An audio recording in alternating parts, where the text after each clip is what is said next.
The story I'm about to tell you is my own, but I do know that this is also the story of many unknown women. So you must know from the beginning, from the start, from the now, that I know what you and I are worth. So I beg this question be aloud.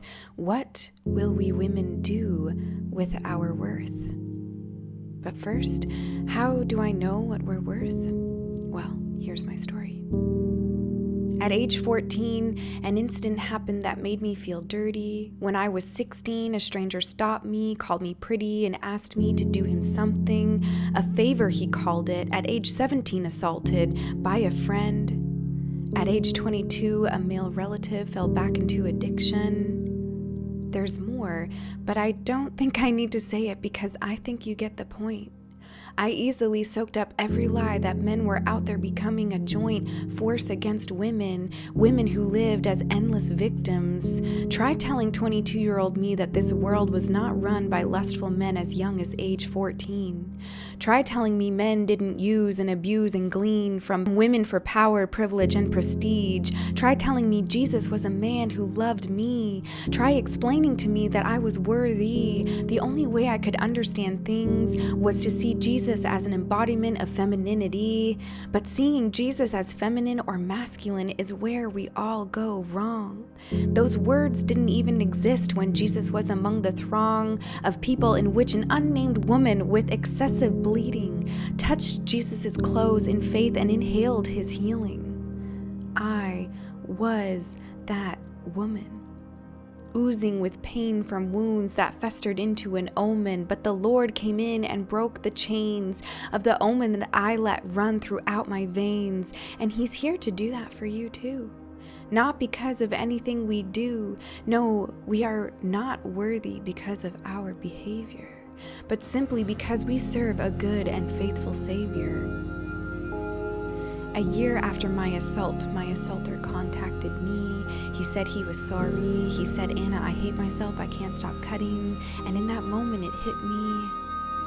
The things I knew about his parents, what happened to him as a child, the scars he inflicted on me were ones he had been dealing with for a while, and my own sins from my own scar that I thought were mild made some holes in others that I pray they won't walk with for miles.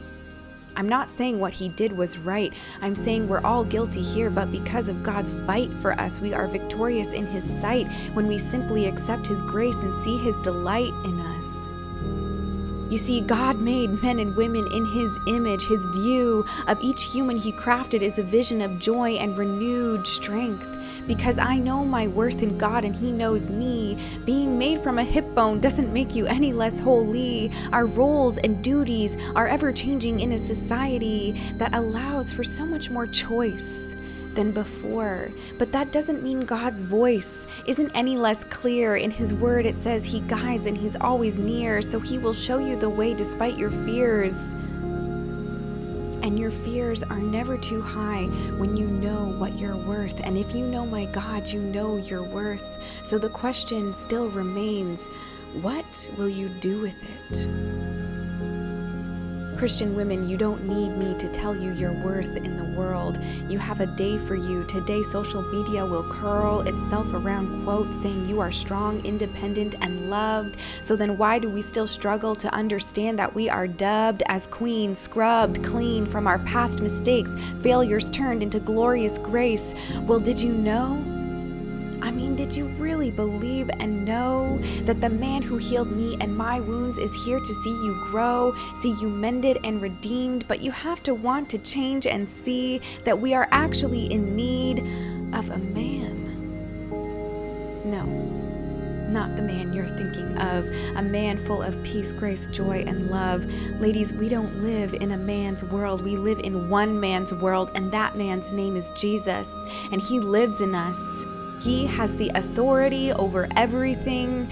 How often we forget that we have the power because of Him. He died on the cross to save us from our sin. You see, I was once a victim of assault, but a victim I am no longer, because I am actually a victor by default because of my Savior who conquers, and that Savior who conquers lives in my body. He lives in me and you, so we don't have to be perfectionists checking off all our Christian to-dos. It's time to break free from that prison. O women of God, you have been risen from the grave that others made. Rise, O daughter of Zion, for the Lord sings over you. You have been handpicked out of the blue. God has shown Himself to you, healed your wounds, said you are free, free to choose. So what will you choose to do?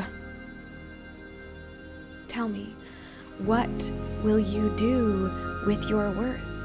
You don't need me to read the Bible verse that says you are worth more than rubies or gems, or the many verses that say you are no longer condemned. You know your worth. Someone's blood was poured out for you. That's your worth. You have been known since before your birth. You have a calling, a purpose made specifically for you. So we cannot judge what God has called other women to do. Some of you are living as Tabithas, and there is nothing wrong with being a Tabitha, but there is when you are being called to be a Deborah. Some of you are living as Marthas, when you should be Marys, sitting at the feet of our Savior, caring simply about the nourishing of our souls. Listen, we all have goals that aren't bad, but are we living for the radical Savior? There will be seasons where we feel God's favor and seasons that we won't. But at least you will know your worth, even if you don't feel it.